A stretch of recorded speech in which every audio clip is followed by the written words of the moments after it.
আমার এই বাচ্চাকে আমি আমার কাছে রাখতে পারবো না, ওর চেহারাও আমি দেখতে চাই না। আপনার বাচ্চা মানে? আপনার তো দেহে মনে হচ্ছে আজকে আপনার বিয়ে।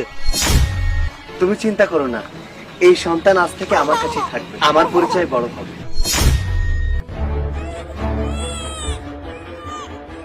এই একটা কাজ করো, তুমি এখানে বসে ভিক্ষা না করে আমার বাচ্চাটাকে সামলাও।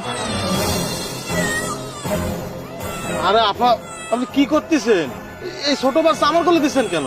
আমার এই বাচ্চাকে আমি আমার কাছে রাখতে পারবো না, ওর চেহারাও আমি দেখতে চাই না। আরে আপা, আপনার বাচ্চা মানে? আপনার তো দেহে মনে হচ্ছে আজকে আপনার বিয়ে। আপনি বিয়ের কাপড় পরে রয়েছেন, আবার করছেন আপনার বাচ্চা, আবার আরেকবার করছেন বাচ্চা পালতে পারবেন না। আমি তো কিছু বুঝতে পারতেছি না। শোন ভিখারি, আগে আমার একটা বিয়ে হয়েছিল আর সেই ঘরেরই এই বাচ্চা। শোন, ও যদি ছেলে হতো তাহলে আমি আমার মায়ের কাছে রেখে ওকে বড় করতাম, কিন্তু ও তো মেয়ে, যার কারণে আমি আমার বাসায় রাখতে পারবো না। এর জন্য তোর কাছে দিয়ে গেলাম। আমি এখন আসি।